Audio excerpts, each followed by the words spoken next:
Bismillahirrahmanirrahim. Assalamualaikum warahmatullahi wabarakatuh. Sejarah Nabiullah Sam'un Al-Ghazi alaihi salam atau Samson dan hubungan dengan Lailatul Qadar. Sejarah seorang pejuang Allah yang bernama Sam'un Al-Ghazi atau Samson dan hubungannya dengan asal mula pahala ibadah 1000 bulan atau Lailatul Qadar. Mengapa lebih baik dari 1000 bulan? Atau mengapa 1000 bulan? Atau adakah kisah tentang 1000 bulan? Kisah tentang 1000 bulan berawal dari seorang Nabiullah yang bernama Nabi Sam'un Al-Ghazi alaihi salam, Nabi dari kalangan Bani Israel. Beliau adalah hakim ketiga terakhir pada zaman Israel kuno. Nabi Sam'un Al-Ghazi alaihi salam memiliki beberapa nama dalam bahasa Arab. Beliau disebut dengan Syamsan atau Sam'un. Dalam bahasa Ibrani disebut Simson, dalam bahasa Tiberias disebut Simson, dalam Alkitab Nasrani disebut Samson. Nama Sam'un sendiri artinya yang berasal dari matahari, sedangkan Al-Ghazi artinya yang berasal dari Ghazi, Gaza atau Palestina yang sekarang. Suatu ketika Nabi Muhammad SAW berkumpul bersama para sahabat di bulan suci Ramadan. Nabi Muhammad SAW terlihat tersenyum sendiri. Lalu ditanya oleh para sahabatnya, "Apa yang membuatmu tersenyum wahai Rasulullah?" Beliau menjawab, "Diperlihatkan kepadaku di hari akhir ketika seluruh manusia dikumpulkan di padang mahsyar, ada seorang nabi yang membawa pedang dan tidak mempunyai pengikut satupun masuk ke dalam surga. Dia adalah Sam'un." Kemudian Rasulullah SAW bercerita tentang seorang nabi bernama Sam'un Al-Ghazi alaihi salam. Beliau adalah nabi yang berasal dari Bani Israel yang diutus di tanah Romawi. Nabi Sam'un Al-Ghazi alaihi salam berperang melawan bangsa yang menentang ketuhanan Allah Subhanahu wa taala. Nabi Sam'un Al-Ghazi alaihi salam adalah seorang pahlawan berambut panjang yang memiliki kemusbizatan, dapat melunakkan besi dan dapat merobohkan istana. Sam'un memiliki senjata semacam pedang yang terbuat dari tulang rahang unta bernama liha jamal. Dengan pedang itu, dia dapat membunuh ribuan orang kafir. Siapapun musuh yang berhadapan dengannya pasti akan hancur dengan pedang ajaibnya. Tidak hanya itu, bahkan ketika dia merasa haus dan lapar, dengan perantara pedangnya pula Allah memberikan makanan dan minuman. Sam'un seorang muslim dan seorang yang ahli ibadah yang sangat disegani oleh kaum kafir. Sudah tak terhitung lagi orang kafir yang mati di tangannya. Selain itu, Sam'un juga ahli ibadah dan tercatat ia sanggup beribadah selama 1000 bulan dengan sholat malam dan siangnya berpuasa, di mana selama 1000 bulan tak pernah lepas dari sholat malam dan siangnya selalu berpuasa. Samson adalah seorang pembela agama tauhid, mengesahkan satu Tuhan yaitu Allah. Berperang melawan kaum kafir selama 1000 bulan, hanya berbekal tulang dagu unta sebagai senjata, tidak memiliki senjata lain. Setiap kali menghantam kaum kafir dengan janggut untanya, terbunuhlah banyak kaum kafir dalam jumlah yang tidak terhitung. Dengan hanya bersenjatakan tulang rahang seekor unta yang dibentuk menyerupai sebuah pedang pendek yang tajam, Nabi berperang melawan bangsa yang menentang Allah Subhanahu wa taala dengan penuh keberanian dan selalu dapat mengalahkan mereka. Ketangguhan dan keperkasaan Nabi Sam'un dipergunakan untuk menentang penguasa kaum kafirun saat itu, yakni Raja Israel. Menghadapi kesaktian Nabi Sam'un Al-Ghazi alaihissalam membuat para kafirun kewalahan. Mereka mencari jalan untuk bisa menundukkannya. Dengan segala kehebatannya itu, ia dibenci oleh para musuh, terutama dari golongan orang kafir. Akhirnya, dibuatlah rencana untuk membunuh Sam'un. Akhirnya sang Raja Israel mencari jalan untuk menundukkan Nabi Sam'un. Berbagai upaya pun dilakukan olehnya, sehingga akhirnya atas nasihat para penasehatnya diumumkanlah barang siapa yang dapat menangkap Sam'un Al-Ghazi alaihissalam akan mendapat hadiah emas dan permata yang berlimpah. Akhirnya, ide licik pun ditemukan. Mereka menawarkan hadiah berupa uang dan perhiasan yang berlimpah kepada istri Nabi atau istri Samson, dengan syarat ia bersedia melumpuhkan suaminya. Istri Nabi, yang ternyata seorang kafir, sangat tergiur oleh hadiah itu. Mereka kemudian memanfaatkan istri Sam'un untuk ikut membantu membunuh Sam'un. Sam'un Al-Ghazi alaihissalam terpedaya oleh istrinya dan dikhianati istrinya sendiri, dan pada akhirnya istrinya mendapat balasan yang setimpal dari Allah Subhanahu wa taala. Setelah dirayu dengan imbalan yang menggiurkan, sang istri mengiyakan ajakan kaum kafir untuk membunuh Sam'un, suaminya sendiri, karena ada iming-iming harta benda yang banyak. Si istri akhirnya mau melakukan kejahatan itu. Maka orang kafir memberikan ide agar dia mengikat tangan dan kaki Sam'un sewaktu tidur, untuk kemudian akan dibunuh dengan beramai-ramai. Para pembesar-pembesar kafir berkata, "Kami akan memberimu seutas tali kuat. Ikatlah tangan dan kakinya ketika dia tidur. Nanti, setelah itu kamilah yang bertindak untuk membunuhnya." Pada hari pertama, istri Syamun gagal karena ketiduran yang disebabkan karena suaminya terlalu lama mengerjakan sholat malam. Lama waktunya itu, sehingga membuat istri Syamun tak kuasa menahan kantuk yang amat sangat. Memang, Syamun tidurnya hanya sedikit saja dalam semalam, di mana malam-malamnya hanya dipergunakan untuk beribadah kepada Allah Subhanahu wa Ta'ala. Keesokan harinya, istri Syamun lapor kepada kaum kafir Quraisy bahwa dia belum berhasil mengikat tangan dan kaki suaminya. Mereka tidak mempermasalahkan hal ini. Pada hari kedua, istri Syamun berhasil mengikat suaminya ketika tidur dengan seatas tali yang kuat. Tatkala Syamun bangun dan ingin beribadah kepada Allah Subhanahu wa Ta'ala, ia terkejut karena kedua kakinya terikat. "Wahai istriku, siapakah yang mengikatku dengan tali ini?" tanya Syamun kepada istrinya. "Aku yang mengikat. Hanya sekedar mengujimu sampai sejauh mana kekuatanmu," ujar istrinya.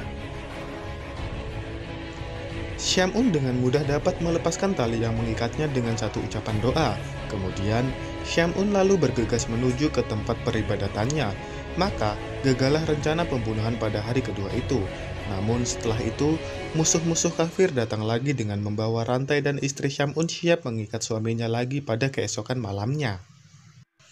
Pada hari ketiga, istri Syamun di hari ketiga itu berhasil lagi mengikat suaminya dengan rantai yang diberikan oleh orang-orang kafir. "Wahai istriku, siapakah yang mengikatku kali ini?" tanya Syamun dengan nada agak marah ketika bangun dari tidur. "Aku yang mengikatnya, sekedar untuk mengujimu," jawab istrinya. Namun, dengan sekali hentakan Syamun dapat menghancurkan rantai tersebut. Rahasia kekuatan Syamun, lalu Syamun segera menarik tangannya dan memotong rantai itu. Kemudian, istrinya pun segera membujuk suaminya agar mau menceritakan rahasia kekuatan tubuh yang dimiliki suaminya.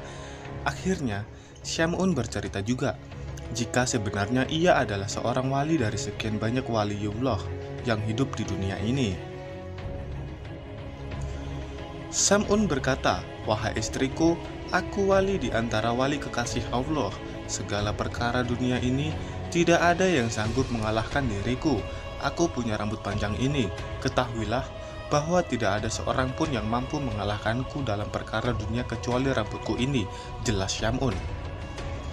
Syamun memang memiliki rambut yang panjang, dan panjangnya digambarkan bahwa ujung rambutnya akan menyentuh tanah saat Syamun berdiri. Karena sudah mengetahui kelemahan suaminya, akhirnya pada saat Syamun tidur mulailah istrinya mengikat tangan Syamun dengan 4 helai rambutnya, dan mengikat pula kakinya dengan 4 helai rambut milik Syamun. Sementara ia tetap dalam tidurnya. Setelah bangun, Syamun bertanya, "Wahai istriku, siapakah yang mengikatku ini?" "Aku, untuk mengujimu," jawab istrinya yang mulai ketakutan. Setelah itu Syamun berusaha dengan sekuat tenaga untuk melepaskan ikatan itu. Namun, dia tidak berdaya untuk memotongnya. Si istri langsung saja memberitahukan kepada kaum kafir tentang hal ini. Nabi Syamun Al-Ghazi alaihissalam lalu dibawa ke istana ke hadapan raja para kafirun. Lalu diikat pada tiang utama istana dan dipertontonkan kepada khalayak istana. Mulailah mereka memotong kedua telinga, bibir, kedua tangan dan kakinya. Tidak hanya itu, Nabi juga disiksa dengan dibutakan kedua matanya. Mereka menyiksa Nabi dengan tujuan agar beliau mati secara perlahan-lahan. Istrinya yang jahat ikut pula menyaksikan penyiksaan tersebut tanpa rasa belas kasihan. Astagfirullah, sungguh biadab orang kafir. Pertolongan Allah Subhanahu wa Ta'ala pun datang begitu hebatnya. Siksaan tersebut membuat Allah Subhanahu wa Ta'ala lewat perantaraan malaikat Jibril berbicara dengan suaranya yang hanya bisa didengar oleh Nabi Syamun Al-Ghazi alaihissalam. "Hai Syamun, apa yang engkau inginkan? Aku akan menindak mereka." Nabi menjawab, "Ya Allah, berikanlah kekuatan kepadaku hingga aku mampu menggerakkan tiang istana ini, dan akan kuhancurkan mereka dengan kekuatan dari Allah. Bismillah, la haula wala quwata illa billah." Doa Nabi Syamun Al-Ghazi alaihissalam dikabulkan Allah Subhanahu wa Ta'ala. Allah Subhanahu wa Ta'ala memberi kekuatan kepada Syamun yang kekuatannya tidak bisa dibayangkan dan melebihi kekuatan dari rambutnya sendiri. Maka dengan seizin Allah, Nabi Syamun Al-Ghazi alaihissalam menggoyangkan tiang istana tersebut. Syamun hanya beringsut sedikit saja. Putuslah tali rambut itu, bahkan dan tiang itu pun rubuh menimpa raja bersama seluruh khalayak istana, termasuk istrinya yang durhaka dan orang-orang yang telah menyiksanya. Tiangnya juga ikut roboh dan hancur lebur. Istana yang dijadikan tempat pembantaian itu juga turut hancur dan atapnya menimpa orang-orang kafir dan semuanya mati. Begitu juga dengan istrinya, juga ikut tertimpa reruntuhan gedung istana Raja Kafir. Mereka semua mati, tertimpa reruntuhan bangunan istana dan terkubur di dalamnya. Hanya Syam'un sendiri yang selamat. Lalu, Allah mengembalikan seluruh anggota badan yang telah terpotong dan menyembuhkan segala sakitnya. Setelah peristiwa itu, Nabi Syam'un Al-Ghazi alaihissalam bersumpah kepada Allah Subhanahu wa Ta'ala akan menebus semua dosanya dengan berjuang menumpas semua kebatilan dan kekufuran selama 1000 bulan tanpa henti. Nabi menyibukkan diri dalam beribadah kepada Allah. Malam hari dilalui dengan memperbanyak sholat malam, sedangkan siangnya beliau berpuasa. Nabi menjalankan ibadahnya selama 1000 bulan hingga ajalnya tiba. Setelah mendengar kisah Nabi Syam'un Al-Ghazi alaihissalam, para sahabat Nabi Muhammad SAW menangis terharu. Bertanya sahabat kepada Nabi Muhammad SAW, "Ya Rasulullah, tahukah baginda akan pahalanya?" Jawab Rasulullah, "Aku tidak mengetahuinya." Setelah Rasulullah SAW selesai berkisah, Allah Subhanahu wa Ta'ala menyuruh malaikat Jibril datang kepada Nabi Muhammad dan menurunkan surat Al-Qadar. "Hai Muhammad, Allah memberi Lailatul Qadar kepadamu dan umatmu. Ibadah pada malam itu lebih utama daripada ibadah 1000 bulan," ujar malaikat Jibril. Allah Subhanahu wa Ta'ala berfirman, surat Al-Qadar ayat 1-5. Artinya, sesungguhnya kami telah menurunkannya Al-Quran pada malam kemuliaan. Dan tahukah kamu apakah malam kemuliaan itu? Malam kemuliaan itu lebih baik dari 1000 bulan. Pada malam itu turun malaikat-malaikat dan malaikat Jibril dengan izin Tuhannya untuk mengatur segala urusan. Malam itu penuh kesejahteraan sampai terbit fajar. Mendengar berita itu, Rasulullah SAW menyuruh sahabat-sahabatnya untuk berburu malam Lailatul Qadar agar mendapatkan pahala seperti yang Allah Subhanahu wa Ta'ala berikan kepada waliullah Syam'un Al-Ghazi alaihissalam. Apabila fajar telah terbit di malam Qadar, maka malaikat Jibril berkata, "Wahai para malaikat, kumpul kemari dan kumpul kemari." Para malaikat, "Ya Jibril, apa yang Allah perbuat untuk kaum muslimin di malam ini dari umat Nabi Muhammad SAW?" Jibril, "Sesungguhnya Allah memandang kepada mereka dengan penuh kasih sayang. Allah memaafkan serta mengampuni dosa-dosa mereka, kecuali 4 kelompok. Yang pertama, orang yang membiasakan diri minum arak, mabuk-mabukan. Yang kedua, orang yang durhaka kepada orang tua. Yang ketiga, orang yang memutus tali silaturahmi. Yang terakhir atau yang keempat, orang yang bertengkar, yaitu pertengkaran dengan sesama yang belum damai dalam jangka waktu 3 hari. Subhanallah, Maha Suci Allah."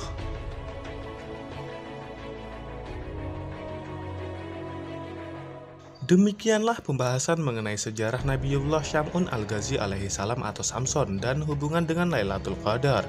Semoga dapat memberikan informasi dan juga bermanfaat bagi kita semua. Terima kasih dan sampai bertemu di video berikutnya. Wassalamualaikum warahmatullahi wabarakatuh.